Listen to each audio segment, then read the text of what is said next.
চতুর্থ শ্রেণীর গণিত বই নিয়ে আমি তোমাদের সাথে ধারাবাহিকভাবে আলোচনা করছিলাম। তার ধারাবাহিকতায় এর পূর্বে তোমাদের সাথে 10 পৃষ্ঠা পর্যন্ত আলোচনা করেছি, এখন 11 পৃষ্ঠা থেকে আলোচনা করব। ধারাবাহিকভাবে গুছালো আকারে তোমাদেরকে আলোচনাগুলো দিচ্ছি, যাতে তোমরা খুবই সুন্দর করে গুছালোভাবে পড়াগুলো পড়ে ফেলতে পারো।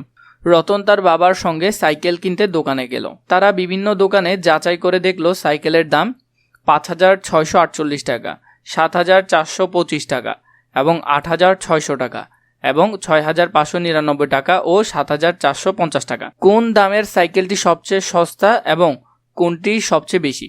তো এখানের মধ্যে আমরা বাছাই করব যে কোনটা একেবারে কম, কোনটা বেশি। তাহলে দেখো এখানে সবগুলোই কিন্তু হাজারের ঘরে আছে।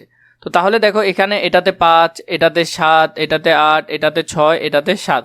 তাহলে সবচেয়ে ছোট কোনটা? 5। তাহলে নিশ্চয়ই এই 5,648টা সবচেয়ে ছোট হবে, কিন্তু সবচেয়ে বেশি হলো কত? সর্বোচ্চ সংখ্যা এখানে 8। তাহলে 8টা হবে কি সর্বোচ্চ বেশি। আমরা যদি দেখি, বেশ সবগুলো সংখ্যা 4 অঙ্কের। স্থানগুলো স্পষ্ট করার জন্য আমরা এখানে লিখব এই যে সংখ্যাগুলো, এগুলাতে বক্স করে লিখলো। দেখো প্রথমের মধ্যে 5, 7, 8, 6, 7। তো সবচেয়ে ছোট 5, নিশ্চয়ই তাহলে 5 হবে সবচেয়ে ছোট, যেমন 5 এখানে সবচেয়ে ক্ষুদ্রতম। এরপরে 5 থেকে একটু বড় হলো 6এরটা, কারণ 6 হলো আর নাই, তাহলে এটাই হবে। এরপরে 7-এর মধ্যে দেখো এটাও 7, এটাও 7, তাহলে আমরা এখানে পার্থক্য করতে পারতেছি না। এরপরে এটা 4, এটাও 4, কিন্তু এটা 2, এটা 5, তাহলে নিশ্চয়ই 2টা ছোট হবে, 5টা বড় হবে। তাহলে 2টা আগে লিখবো, 5টা পরে লিখবো। এরপরে যে সংখ্যাটা আছে এটা নিশ্চয়ই সবার থেকে বড়। তাহলে সবচেয়ে সস্তা সাইকেলটির মূল্য হলো 5,648 টাকা এবং সবচেয়ে দামি সাইকেলটির মূল্য হলো 8,600 টাকা। আমরা সংখ্যাগুলো বৃহত্তর থেকে ক্ষুদ্রতর ক্রমে সাজাতে পারি, মানে বড় থেকে ছোট আমরা সাজাতে পারি। এখানে তো আমরা সবচেয়ে ছোট থেকে বড় আকারে সাজাইছি, আর এখানে বড় থেকে ছোট আকারে সাজাবো। সেম বিষয়টা, জাস্ট উল্টে যাবে। তো এরপরে আমাদেরকে যেটা দিয়েছে, নিচের সংখ্যাগুলো বৃহত্তর থেকে ক্ষুদ্রতর এবং ক্ষুদ্রতর থেকে বৃহত্তর ক্রমে সাজিয়ে চিহ্ন দ্বারা প্রকাশ করি। আমরা চিহ্ন দিয়ে প্রকাশ করব। তো আগে আমরা এই সংখ্যাগুলো এখানে লিখে নিই একটু কষ্ট করে।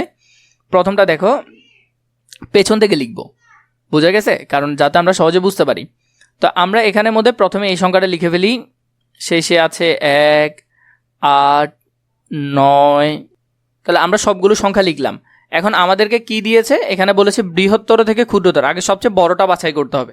তো বড়টা তো তোমরা দেখেই বুঝতে পারছো যে এটাতে ঘর বেশি, তাহলে সবচেয়ে বড় এটা, সবচেয়ে এটাই তো বড় হবে। তাহলে আমরা যদি বড়টা এখানে লিখি 6, 4, 7, 1, 2, 9, 3, 5। তো সবচেয়ে বড় এটা, এটা তো তোমরা দেখেই বুঝতে পারছো। এরপরে এটার পর যেটা হবে দেখো, এই ঘরে কিন্তু কোনোটা নাই, এই ঘরে নাই, তাহলে এটা দিয়ে আমরা মিলাতে পারতেছি না। এরপর দেখো এখানে 7, এখানে 3, তাহলে 3 বড় নাকি 7 বড়? নিশ্চয়ই 7 বড়। তাহলে আগে আসবে 7এরটা, কারণ বৃহত্তর থেকে আমরা ক্ষুদ্রতর সাজাচ্ছি। তাহলে 7, 6, 3, 9, 8, 1। তাহলে এই ঘরের কাজটাও শেষ। এরপরে আমাদের এটার পর নিশ্চয়ই ছোট হবে কোনটা? এটা 3টা। এরপরে আমরা পরের ঘরে যেতে পারবো। তাহলে 3, 5, 4, 7, 1, 2। এটা গেল। তাহলে আমাদের এটার কাজও শেষ, এটাও চলে গেল। এরপরে দেখো এই ঘরের মধ্যে আমরা মিলাবো। আমাদের এটাও শেষ, এটাও শেষ এবং এটাও শেষ, এই 3 ঘর শেষ। এখানের মধ্যে 5 আর এখানে 9। তো 9 বড় নাকি 5 বড়? নিশ্চয়ই 9 বড়। তাহলে আগে কি বসবে? বড়টা বসবে। আগে কোনটা বসবে? বড়টা, কারণ এটা বৃহত্তর থেকে ক্ষুদ্রতরতে যাচ্ছে। তাহলে 9, 8, 7, 6, 7। এরপরেরটা কি হবে? 5, 7, 2, 9, 1। এই সেম বিষয়টা এবার ক্ষুদ্রতর থেকে বৃহত্তর, তার মানে এই দিক থেকে আমরা উল্টা করে জাস্ট লিখবো। আগে এটা লিখবো, পরে এটা লিখবো, পরে এটা, পরে এটা, এরপরে এটা। তাহলে 5, 7, 2, 9, 1। এরপরে হলো যে 9, 8, 7, 6, 7। এরপরে হলো যে 3, 5, 4, 7, 1, 2। এরপরে হলো যে 7, 6, 3, 9, 8, 1। এরপরটা হলো যে 6, 4, 7, 1, 2, 9, 3, 5। তো এভাবে করে তোমরা লিখবে। এটা কিন্তু খুবই সোজা, একেবারে অনেক কঠিন যে এমনটা না, অনেক সোজা। তো এখন আমরা কি করব, আমরা 4 নাম্বারটা সমাধান করব। এখানে আমাদেরকে সংখ্যা দিয়েছে না, এই সংখ্যার মধ্যে আমাদেরকে কতে বলেছে কি সংখ্যাগুলোর মধ্যে কোনটি বৃহত্তম এবং সংখ্যাগুলোর মধ্যে কোনটি ক্ষুদ্রতম, এই সংখ্যার মধ্যে আমরা বাছাই করব।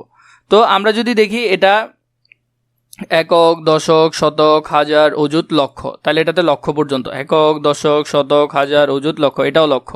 একক, দশক, শতক, হাজার, অযুত, লক্ষ, নিযুত, কোটি, এটা কিন্তু কোটি পর্যন্ত। একক, দশক, শতক, হাজার, অযুত, লক্ষ, এটাও লক্ষ। একক, দশক, শতক, হাজার, অযুত, লক্ষ, এটাও লক্ষ। তাহলে নিশ্চয়ই সবচেয়ে বড় হবে কোনটা, কোটিটা। তাহলে আমরা লিখে ফেলি 6, 5, 7, 1, 2, 9, 5, 0, এটা সবচেয়ে বড়। তাহলে বৃহত্তর সংখ্যা তো এটা, আমরা এটা লিখে ফেললাম, এটার আর কোনো কাজ নাই। বলছে এবার ক্ষুদ্রতম। তাহলে ক্ষুদ্রতমর মধ্যে আমরা যদি দেখি সবচেয়ে ছোট প্রথমে কোনটা, এটাতে 8, এটাতে 6, এটাতে 9, এটাতে 5, নিশ্চয়ই 5 সবচেয়ে ছোট, তাহলে 5এরটা হবে, কারণ এগুলো সবগুলোই লক্ষের ঘরে। তো লক্ষের ঘরে আমরা মিলালাম 5, 8, 3, 2, 9, 6, তাহলে এখানের মধ্যে আমরা এভাবে করে এগুলো মিলালাম।